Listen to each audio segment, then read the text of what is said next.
Hi everybody, this is Ravi Nallapreddy from Precision Academy.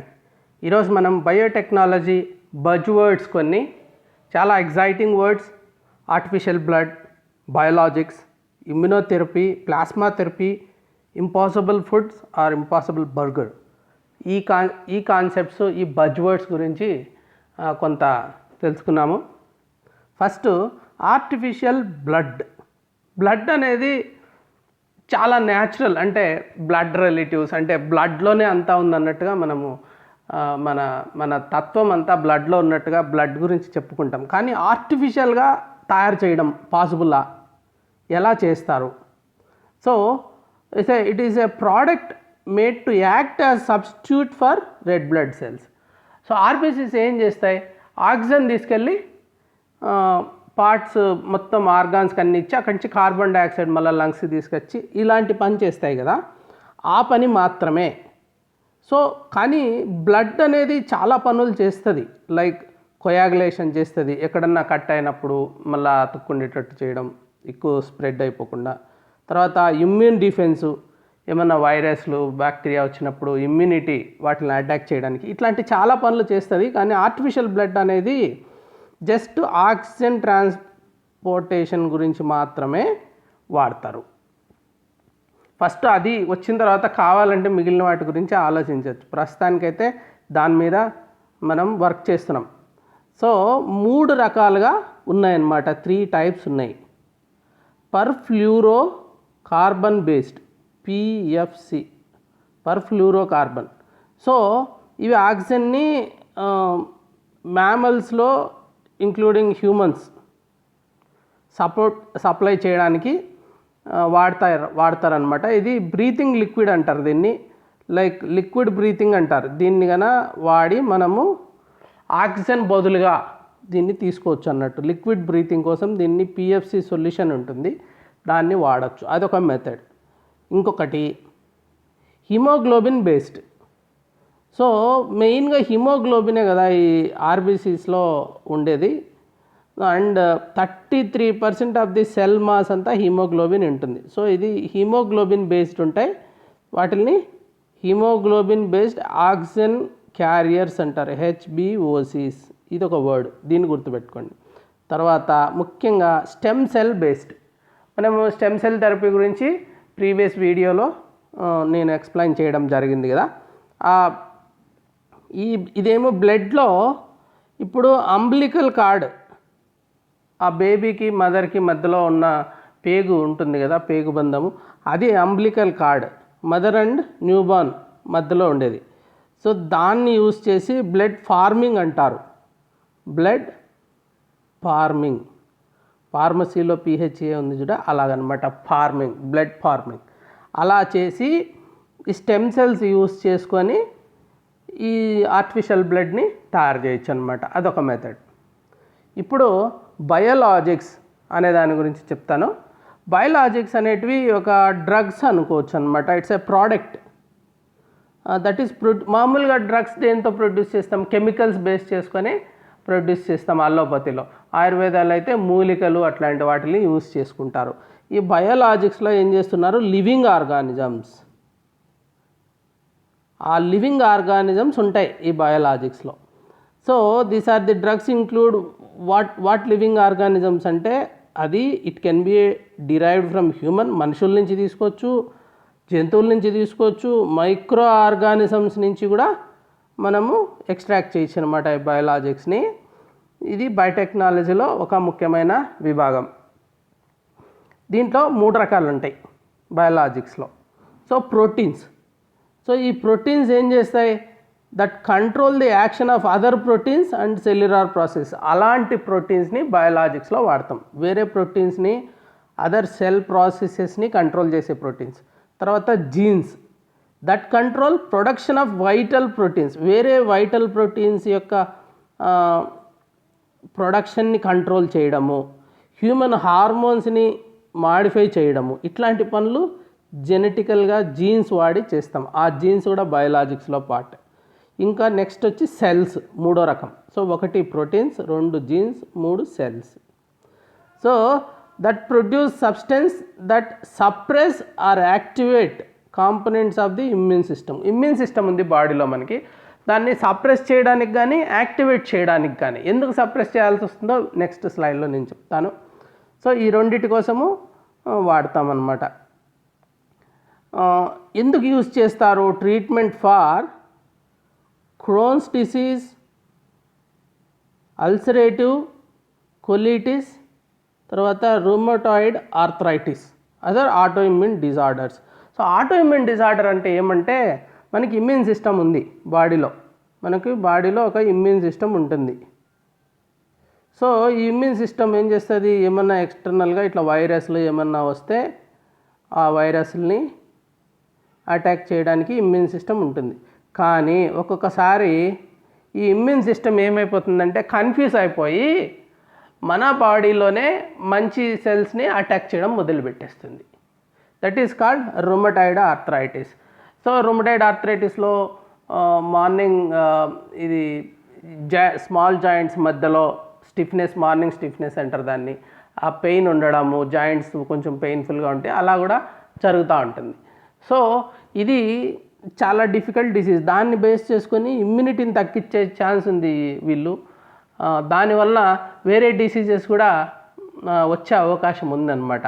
అలా కాకుండా ఈ బయోలాజిక్స్ అనేది వాడి ఇది ఇమ్యూనిటీ కొంత సప్రెస్ చేయడము against this our own body, అట్లా కూడా చేయొచ్చు. Available biologics have revolutionised cancer treatment. ఇది ముఖ్యంగా క్యాన్సర్ ట్రీట్మెంట్కి సంబంధించి బయోలాజిక్స్ చాలా రెవల్యూషనరీ చేంజెస్ తీసుకొస్తుంది. టోటల్ బేసిక్ కాన్సెప్టే మార్పు వస్తుంది ట్రీట్మెంట్లో. ఈ బయోలాజిక్స్ ద్వారా రేర్ డిసీజెస్ ఉన్నాయి, కొన్ని చాలా రేర్ డిసీజెస్ కొంతమందికి వస్తాయి కాబట్టి వాటిని దాని మీద పెద్ద వర్క్ జరగదు. అట్లాంటి రేర్ డిసీజెస్ మీద కోసము ఈ బయోలాజిక్స్ వాడడం జరుగుతుంది. సో ఇంకా వేరే ఆల్ అదర్ మెథడ్స్లో హోప్ లేకుండా పోతే అట్లాంటి వాటి చోట ఎఫిషియెంట్ ట్రీట్మెంట్ లాగా ఇదొక ఆప్షన్ లాగా డెవలప్ అవుతుందన్నమాట. Next immunotherapy. It's also a బయోలాజిక్లో ఇదొక పార్ట్ అనమాట, ఇమ్యునోథెరపీ. సో ఇది it's a type of cancer treatment. బేసిక్గా బాడీస్ న్యాచురల్ డిఫెన్స్ ఒక ఉంటుంది, దాంతో క్యాన్సర్ని ఫైట్ చేయడం. అల్టిమేట్లీ బాడీ నోస్, ఈవెన్ ఇప్పుడు కోవిడ్-19 ఉంది, బాడీనే చెయ్యాలి, బయట నుంచి చేసేది కాదు. ఈవెన్ వ్యాక్సిన్స్ కూడా అదే చేస్తాయి, మన బాడీలో యాంటీబాడీస్ని డెవలప్ చేయడం వాటి పని. సో బయట నుంచి ఏమి ఇచ్చేది కాదు. సో మనకే ఆ శక్తి ఉంది, లేకుంటే ఇన్ని లక్షల సంవత్సరాలు మనుషులు ఎలా సర్వైవ్ అయ్యారు? మానవుడు సర్వైవ్ అంటే మానవుడిలో ఆ శక్తి ఉంది, అది టైం పడుతుంది, ఒక్కొక్కసారి మనకు చెప్పాలి. ఇప్పుడు ఆంజనేయ స్వామికి చెప్పాలి కదా, నీలో నీ శక్తి ఇంత ఉంది, నువ్వు చేయగలవు అన్నప్పుడు ఆంజనేయ స్వామి చేస్తాడు. అలాగా మన బాడీకి కూడా చెప్పాలి, yes you can do it. మన బ్రెయిన్ కూడా ఎంత కెపాసిటీ ఉంది, ఎంత తక్కువ వాడతాం. సో ఎవరన్నా ఒక మంచి గురువు చెప్తే, చూడు నువ్వు ఇదంతా చెయ్యగలవు అన్నప్పుడు నువ్వు ఆ బ్రెయిన్ వాడతావు కదా, అలాగే ఇది కూడా. Stopping or slowing the growth of cancer cells. Cancer సెల్స్ని 3 రకాలుగా ఇది హ్యాండిల్ చేస్తుంది. ఒకటి స్టాప్ చేస్తుంది, లేకుంటే స్లో డౌన్ చేస్తుంది క్యాన్సర్ సెల్స్ని, దట్ ఈస్ గుడ్. తర్వాత స్ప్రెడ్ కాకుండా చేస్తుంది అదర్ పార్ట్స్కి. ఫస్ట్ ఆఫ్ ఆల్ ఇప్పుడు ఒక కిడ్నీస్లో వచ్చింది అనుకున్నాము, అక్కడే స్టాప్ చేయడం, ఇక్కడే కంటైన్ చేయడం. తర్వాత మెల్లిగా ఇలా స్ప్రెడ్ అవుతా వస్తుంది, అట్లా స్ప్రెడ్ కాకుండా కంట్రోల్ చేయడం సెకండ్ పార్ట్ అది. తర్వాత ఇమ్యూన్ సిస్టమ్ బాగా వర్క్ చేసేటట్టు చేసి దీన్ని అటాక్ చేయడం, ఇమ్యూన్ సిస్టమ్ యూజ్ చేసుకొని ఆ క్యాన్సర్ సెల్స్ని డెస్ట్రాయ్ చేయడం. ఈ రకంగా 3 రకాలుగా ఇమ్యూనోథెరపీ పనిచేస్తుంది. ఇంకా దీంట్లో డిఫరెంట్ టైప్స్ ఉన్నాయి ఇమ్యూనోథెరపీలో. Monoclonal antibodies, tumour agnostic therapies అనేటి ఒకటి, నాన్ స్పెసిఫిక్ ఇమ్యూనోథెరపీస్, ఇవన్నీ మళ్ళీ ఎక్స్ప్లెయిన్ చేస్తాను. ఆంకోలిటిక్ వైరస్ థెరపీ ఒకటి, immune checkpoint inhibitors, T cell therapy, ఇది ఆల్రెడీ ఒకసారి చెప్పాను నేను, కార్ టీ థెరపీ అని. క్యాన్సర్ వ్యాక్సిన్స్, సో క్యాన్సర్ కూడా వ్యాక్సిన్స్ తయారు చేయొచ్చు. ఈ రకంగా ఒక 6 రకాలుగా దీన్ని ఇమ్యూనోథెరపీ ఉంటే. మోనోక్లోనల్ యాంటీబాడీస్ అంటే ఏంటి? ఇవి బాడీ ఇమ్యూన్ సిస్టము ఏదన్నా హార్మ్ఫుల్ ఉన్న వాటిని కనుక్కుంటే ఇట్ ప్రొడ్యూసెస్ యాంటీబాడీస్, అంతే కదా. యాంటీబాడీస్ అంటే కూడా ప్రోటీన్సే దట్ ఫైట్ ఇన్ఫెక్షన్. సో ఈ మోనోక్లోనల్ యాంటీబాడీస్ అనేటివి specific type of therapy made in laboratory. ఇవి ల్యాబ్లో తయారు చేస్తారు. వీటిని యూస్ చేసి టార్గెటెడ్ థెరపీ లాగా వాడుకోవచ్చు. అంటే ఏది ఫాస్ట్గా మల్టిప్లై అయిపోతుందో అదంతా దాన్నంతా అటాక్ చేయడం కాకుండా ఒక స్పెసిఫిక్ ఆర్గాన్లో ఉంది స్పెసిఫిక్ క్యాన్సర్ సెల్, దాని మీద మాత్రమే ప్రయోగించడం, అది టార్గెటెడ్ థెరపీ అనమాట. అబ్నార్మల్ ప్రోటీన్ ఇన్ క్యాన్సర్ సెల్ని అటాక్ చేయడం కోసం మోనోక్లోనల్ యాంటీబాడీస్ అంటారు. అంకోలిటిక్ వైరస్ థెరపీ, ఇది చాలా ఇంట్రెస్టింగ్ కాన్సెప్ట్. ఒకసారి చూడండి. సో ఫస్ట్ ఏం చేస్తారు, డాక్టర్స్ ఇంజెక్ట్ చేస్తారు వైరస్ని ట్యూమర్లో. ఎక్కడైతే క్యాన్సర్కి సంబంధించి ట్యూమర్ ఉంటుందో అక్కడ వైరస్ ఇంజెక్ట్ చేసిన తర్వాత అది క్యాన్సర్ సెల్లోకి వెళ్ళేసి అది మల్టిప్లై అయిపోతుంది. క్యాన్సర్ సెల్కి వెళ్ళి అలా అలా అలా అలా మల్టిప్లై అయిపోతుంది. తర్వాత బర్స్ట్ అవుతుంది, పెద్దగా అయిపోయి మల్టిప్లై అయిన తర్వాత ఇలా మల్టిప్లై అవుతా పోతూ ఉంటుంది. ఎక్కువ అయిన తర్వాత బర్స్ట్ అయిపోతుంది. బర్స్ట్ అయిపోయిన తర్వాత యాంటీజెన్స్ అనేటివి రిలీజ్ అవుతాయి. ఆ యాంటీజెన్స్ రిలీజ్ అయిన తర్వాత ఈ antigens they produce immune system, they trigger. ఈ యాంటీజెన్స్ ఏం చేస్తాయి, ఇమ్యూన్ సిస్టమ్ని ట్రిగర్ చేస్తాయి. సో అప్పుడు అవి ఇమ్యూన్ సిస్టమ్ ఏమైంది, that targets the cancer cells. So virus does not enter healthy cells, ఇది చాలా ముఖ్యం. అది మళ్ళీ ఇదంతా వెళ్ళి మొత్తం వేరే హెల్తీ సెల్స్లోకి వెళ్ళిపోతే ప్రాబ్లం, కానీ అలా జరగదు ఇక్కడ. సో క్యాన్సర్ వ్యాక్సిన్స్, సో ఈ క్యాన్సర్ వ్యాక్సిన్ అనేది బాడీ ఈ డిసీజ్తో ఫైట్ చేయడానికి ఉపయోగపడుతుంది. ఇది ఏం చేస్తుంది, ఈ వ్యాక్సిన్ ఇమ్యూన్ సిస్టమ్ని ఒక యాంటీజెన్కి ఎక్స్పోజ్ చేసి అప్పుడు ట్రిగర్ చేస్తుంది అనమాట ఇమ్యూన్ సిస్టమ్. ఇవన్నీ వ్యాక్సిన్ కాన్సెప్ట్ ఏంటి, అది ఏదైతే మనకు ఆన్ చేస్తుందో అలాంటిదే కొంచెం తక్కువ స్కేల్లో అలా తీసుకొచ్చి పెడితే అప్పుడు బాడీలో ఇమ్యూన్ సిస్టమ్ డెవలప్ అయిపోతుంది. ఇప్పుడు ఒక పాము ఉంటుంది, నీకు భయం ఉంటుంది, ఒక తాడు తెచ్చి పాములాగా అనిపించినప్పుడు ఫస్ట్ ఎట్లా యాక్ట్ చేయాలి, ఒక డమ్మీ ని పెట్టి ప్రాక్టీస్ చేసినట్టు అనుకోండి. So it recognise and destroy the antigen, అలా చేసి ప్రాక్టీస్ లాగా చేసి బాగా డెవలప్ చేశారు. దాంట్లో 2 టైప్స్ ఆఫ్ క్యాన్సర్ వ్యాక్సిన్స్ ఉంటాయి. ప్రివెన్షన్ వ్యాక్సిన్స్ ఒకటి, ట్రీట్మెంట్ వ్యాక్సిన్స్ ఒకటి. ఇప్పుడు ఒక మంచి వీడియో ఒకటి చూద్దాం. An exciting area of cancer research that we think about cancer treatment. Immunotherapy works by using the body's immune system to fight cancer. The immune system is a complex network of organs, tissues, and cells, and the substances they make. One of the purposes of the immune system is to rid the body of germs, such as bacteria, and abnormal cells, such as cancer cells. Immunotherapy uses different ways to boost the immune system to do a better job of killing cancer cells. This video describes 3 types of immunotherapy that are used to treat cancer: non-specific immune stimulation, T-cell transfer therapy, and immune checkpoint inhibitors. Non-specific immune stimulation is a type of immunotherapy that stimulates a patient's immune response in a general way. In non-specific immune stimulation, drugs or other substances are used to increase the overall immune response, which can help kill cancer cells. For example, some patients who have had surgery to remove bladder cancer may also be treated with a substance called BCG. When BCG is put into the bladder, it can cause a non-specific immune response that kills cancer cells that remain in the bladder after surgery. This may keep the cancer from getting worse or coming back. T-cell transfer therapy is another type of immunotherapy. T-cells are a type of immune cell and are powerful weapons the immune system uses to fight cancer.